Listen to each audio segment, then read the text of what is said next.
ce moment nous permet de s'échanger. Je veux parler de l'amour. L'amour. Je vais essayer de paraphraser. Qu'est-ce que l'amour? C'est aimer l'autre. Et l'amour vertical et puis l'amour horizontal. Aimer Dieu, aimer son prochain. Ça, le sens de l'amour. Quand on aime Dieu, on aime son prochain. L'amour vertical et l'amour horizontal. Mais je vais beaucoup me baser sur les 5 catégories de croyants sur terre, ce que nous croyons. Nous avons 5 catégories. Nous avons les monothéistes qui croient en un seul Dieu. Nous avons les polythéistes qui croient en plusieurs dieux. Nous avons des animistes qui croient à la loi de la nature. Nous avons les panthéistes qui ont un Dieu et puis qui croient aussi aux choses de l'univers. C'est-à-dire, il y a des choses là, ça produit aussi pour eux une puissance. Nous avons les déistes, il y a un créateur, et les créatures vont apporter la modification, c'est-à-dire la transformation dans le monde. Et moi, je vais beaucoup me baser sur le monothéiste. Le monothéisme, c'est une science où les gens, c'est une croyance tout d'abord, où les gens ont un seul Dieu. Là, dans la base, on peut voir les chrétiens dans plusieurs formes, plusieurs bases. Nous avons l'islam, nous avons aussi le judaïsme. C'est ça, dans ce sens, le monothéisme. Dans ce sens que je veux me baser sur le monothéisme, ceux qui croient en un seul Dieu, je vais prendre les 4 catégories d'amour. Nous avons l'amour éros ou l'amour érotique. Nous avons l'amour storge ou l'amour stergien. Nous avons l'amour philien ou l'amour philien ou philos, pour certains qui peuvent le dire. Et puis, il y a l'amour agapé, ou qui signifie donner tout entier. Mais parmi les 4 amours, je veux regrouper les 3 amours. L'amour éros, l'amour stergien, l'amour philia, et puis l'amour éros.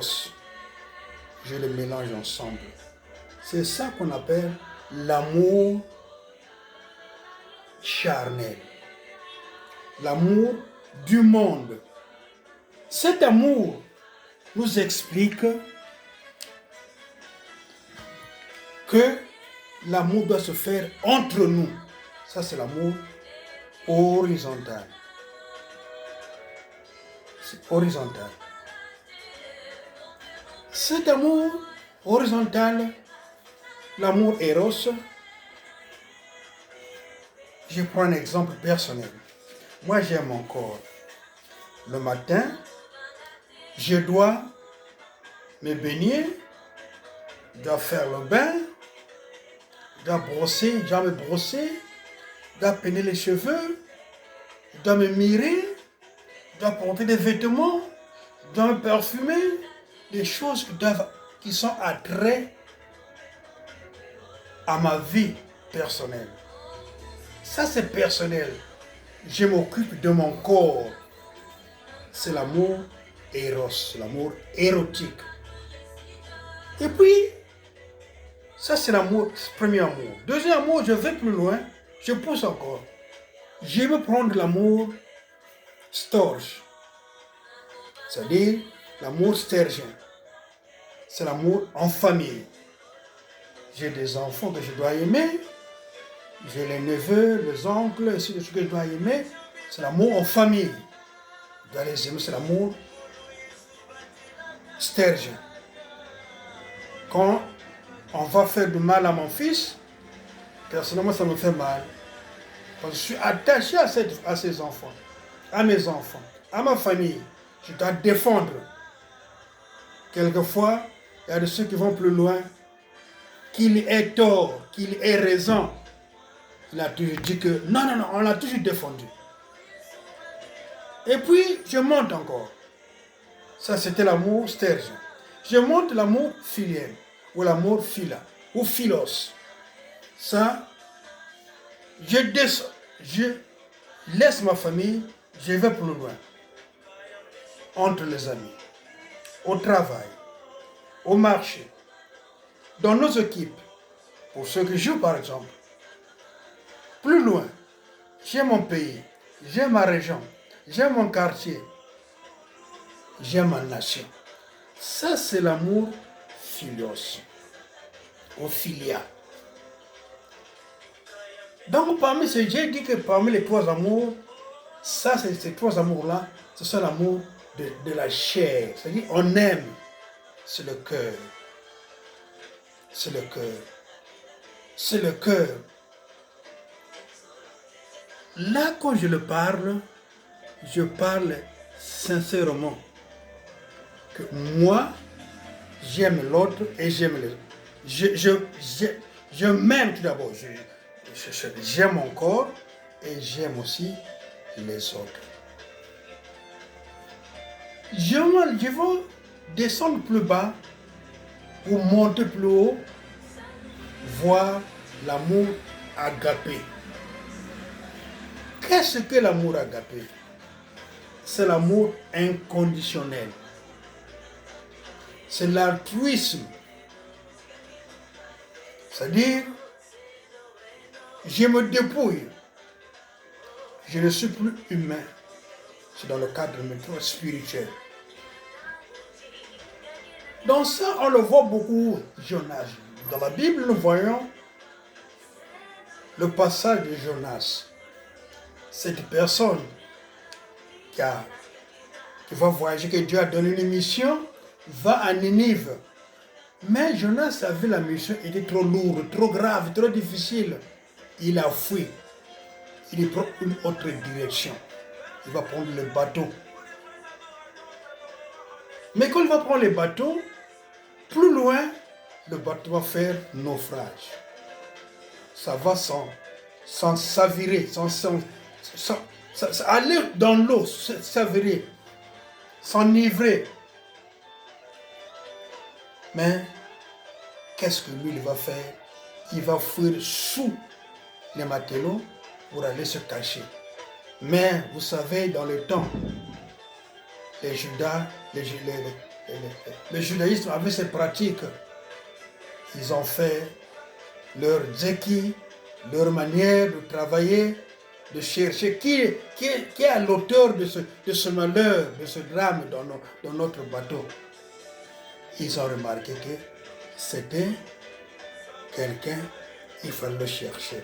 On l'a cherché, on allait le trouver sous les soucoupes du bateau, en bas des matelots. Et on l'a levé. Mais pourquoi tu te caches?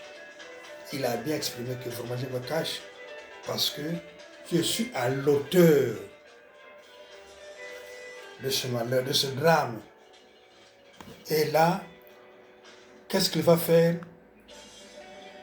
Il va chercher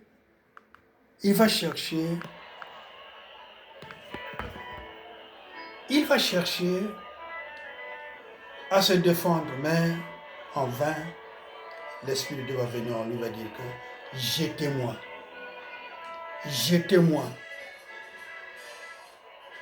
On l'a pris, on l'a jeté dans l'eau. Voilà l'amour. C'est l'amour agapé. Se donner tout ton corps pour l'intérêt des autres. Il se donne pour l'intérêt des autres. Il ne voit pas son corps, il se dépouille, il se donne pour sauver les autres qui sont dans le bateau.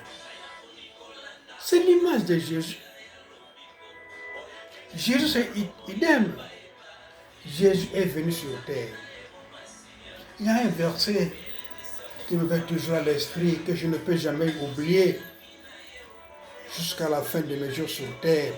C'est le verset Jean 3, verset 16.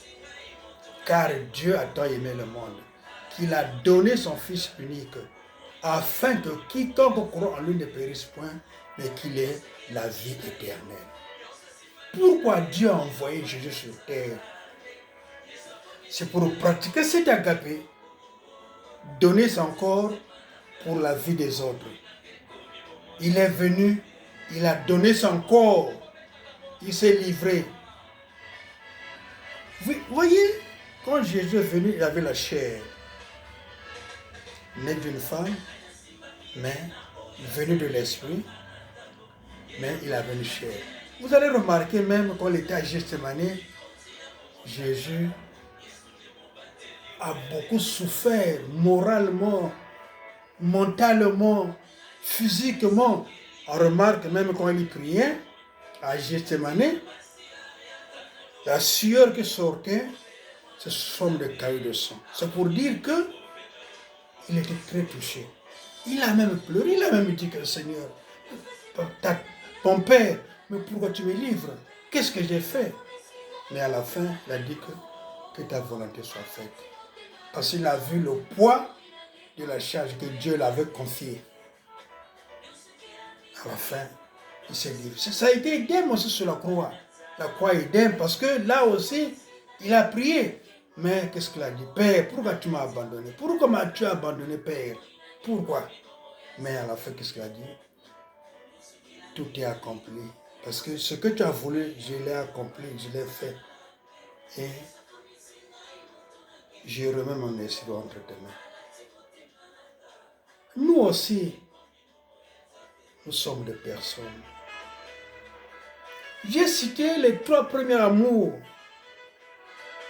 L'amour Eros, l'amour Stergien, l'amour Philios.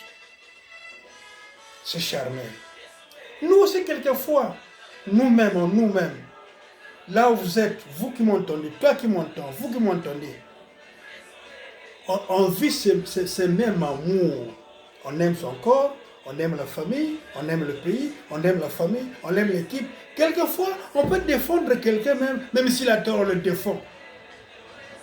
C'est charnel. Quelquefois, il y a de ceux qui se sont donnés à aimer une personne, à aimer la famille, à aimer les autres. Mais en retour, ils souffrent. Ça se fait. Tu aimes, mais à la fin, tu es mal compris, tu es mal écouté, tu es mal entretenu. Quelquefois, on a cet amour, mais on n'a pas un accompagnement. Ça se sent, on est des humains. Que tu sois pasteur, que tu sois prêtre, que tu sois orateur, que tu sois n'importe qui, on vit les mêmes problèmes. Mais, il y a une chose qu'il faudrait retenir. Je vais donner dans Galates 6, verset 9. Tout ce que vous faites, ne vous lassez pas. Le bien que vous faites, ne vous lassez pas. Continuez à faire le bien. Le dernier mot revient à Dieu seul. Le dernier mot, parce que si vous vous contentez de ce que vous faites, et les retours des choses que vous recevez, il y a de ceux qui reçoivent des choses dans le bon sens, il y a de ceux qui le reçoivent dans le mauvais sens. On peut faire du bien, mais aujourd'hui, on peut être mal entendu, ou bien mal entouré. Mais ne vous lassez pas. Galates 6, verset 9. Faisons toujours le bien. Si aujourd'hui, je fais le bien, que je ne vois pas, que je ne cherche pas un retour autour de moi, que je dise que ce que je fais, je le fais pour la gloire de Dieu. Ma soeur, mon frère, vous qui me suivez, faites ce de bien sans voir un retour, sans vous attendre à quelque chose de retour qu'on vous récompense. N'attendez pas de récompense. Si vous voulez faire quelque chose de bien à une personne, voyez le ciel, vous voyez Dieu. Dites que ce que je fais, je le fais pour la gloire de Dieu. Parce que si vous le faites pour la gloire des hommes, vous serez toujours déçus. Le retour, quelquefois, peut être néfaste, difficile, pénible. Quelquefois, ça vous fait sortir des larmes. Donc, ma soeur, mon frère, toi qui m'entends, fais le bonheur pour la gloire de Dieu, pas pour la gloire des hommes. Mais l'amour agapé, ce que Jésus a fait, Jésus s'est dépouillé. Quand on fait l'amour agapé, quand on pratique l'amour, on se fait martyr. Nous avons eu des martyrs des pays, des gens qui ont délivré leur vie pour délivrer leur pays. Des chairs à canon, ceux qui se donnent pour l'intérêt d'une nation. Il y a ceux qui se donnent aussi pour l'intérêt de leur famille. Il y a ceux qui se donnent aussi pour l'intérêt de ses enfants. Ce que vous avez, il n'y a pas de choix. Il n'y a pas de choix. Vous vous donnez pour la gloire de Dieu. Vous faites tout pour honorer ton Dieu.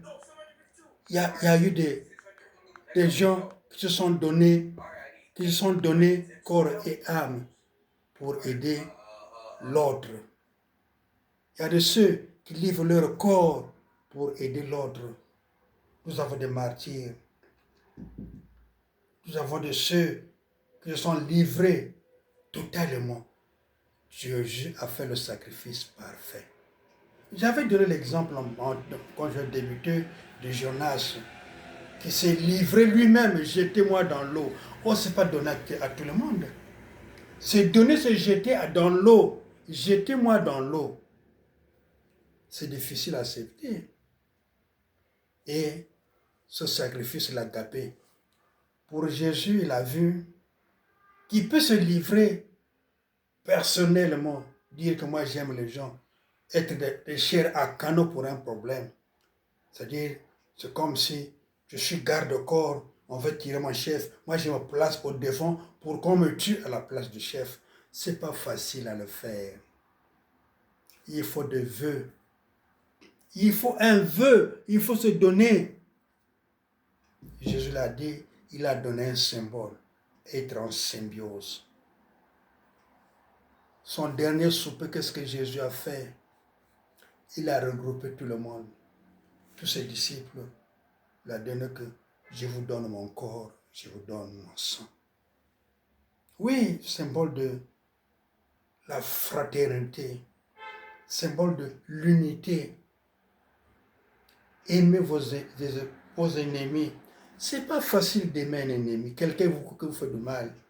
Si vous n'êtes pas inspiré par l'Esprit de Dieu, vous ne le ferez jamais, jamais et jamais.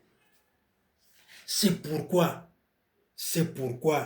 Jésus lui-même le dit. Oui, moi vous avez adoré, mais il faut adorer en esprit et en vérité.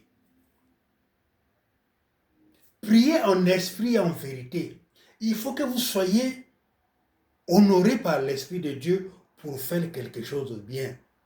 Donc, quand nous marchons, quand nous sommes avec les gens, dites que Seigneur, reste avec moi, dans mes paroles, dans ma vision, dans mes marches, dans mes pensées, dans mes actions, tout ce que je fais, Seigneur, que je ne sois pas moi-même, mais que tu prennes place, que tu prennes ma place et que tu agisses. Oui, il y a de ceux que des fois, tu as une idée d'aller quelque part, mais si tu le mets aux mains de Dieu, quelquefois, le Seigneur peut te changer de direction. Là où tu devrais aller, il va te dire non. Tu vas voir l'instinct qui va venir autour de toi, l'Esprit de Dieu va te diriger autre part. Nous sommes des humains. Personne ne peut dire que je suis parfait. Personne ne va le dire. On a tous les mêmes problèmes dans la vie. Mais ce qui est capital, c'est de se confier dans les mains de Dieu. De se donner dans les mains de Dieu. D'être aux mains de Dieu. On n'est pas à la hauteur de tout supporter en nous-mêmes. Chose impossible. Personne ne peut me le témoigner. Personne ne peut me le dire. le faire à la hauteur. N'importe quel degré que vous avez, si vous n'êtes pas animé par l'Esprit de Dieu, jamais, jamais, jamais ça ne se fera. Donc, la chose capitale en nous, c'est de se donner, de se livrer à Dieu tout entier, de dire que Seigneur, prends ma vie, prends ma vie, prends mon cœur, prends mon esprit, prends tout ce que je suis. Prends ma vie, Seigneur, que tout ce que je fais revienne toujours à ta gloire. Il y a des choses imparfaites dans la vie, mais avec Dieu, tout est possible. Avec Dieu, tout est possible. Mettez-vous à la place de Dieu, à Dieu, comme Jésus l'a fait. Qu'est-ce qu'il a dit son dernier mot? Je confie ma vie entre tes mains. Jésus était dans l'impossibilité de supporter. Mais qu'est-ce qu'il a dit? Je me confie à toi, Seigneur. Oh mon Dieu, je me confie à toi. Et le dernier mot, voyez? Pourquoi tu m'as-tu abandonné, Père? Pourquoi m'as-tu abandonné, Père? Pourquoi? Le dernier mot qui soit dit, je remets mon esprit entre tes mains. Même dans les difficultés le dernier jour, dites à Dieu, Seigneur, je remets mon esprit entre tes mains. Je souffre, mais je remets mon esprit entre tes mains. Que tout ce que je veux soit toujours ta gloire. Aimons sans relâche. Pratiquons l'amour. Que Dieu nous aime. Que Dieu nous protège. Que tout soit pour sa gloire. Faites tout pour la gloire de Dieu. Faites tout pour la gloire de Dieu. Ne faisez pas des choses à notre propre gloire. Si vous cherchez des intérêts, jamais, jamais vous allez réussir. Nous ne pouvons pas réussir avec nos intérêts, mais remettons tout sous la gloire de Dieu. Que Dieu nous aide, que Dieu nous protège, que Dieu nous dirige, que tout reste sous son contrôle. Tout est entre ses mains. Nous allons prier.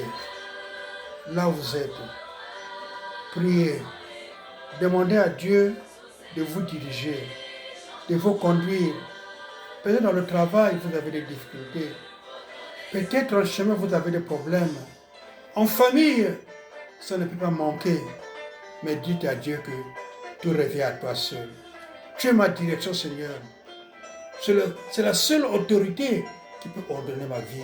Oui, le monde est difficile à vivre, mais avec toi, tout est possible. Demande à Dieu. Oriente-toi à Dieu. Dirige-toi à Dieu. Prions ensemble. Prie là où tu es. Prie, prie. Demande à Dieu la gloire. Demande la paix. Que la paix soit. Si tu as une paix de Dieu, tout est possible. Demandez la paix de Dieu et le nom du Seigneur. Prions. Père, merci pour tes bienfaits. Merci pour ta présence. Seigneur, il y a des sœurs, des frères qui me suivent dans ces instants. Chacun a ses problèmes, chacun a ses difficultés, chacun a ces choses qui le font mal, peut-être au fond du cœur. Seigneur, me remettons toi entre les mains. Tu as le dernier mot de nos vies. Dirige-nous, Seigneur. Oriente-nous. Que la paix revienne toujours à toi. Merci pour tes bienfaits. Au nom tout-puissant. Amen. Amen. Amen. Merci. Merci. Merci. Merci. Merci, Seigneur. Amen.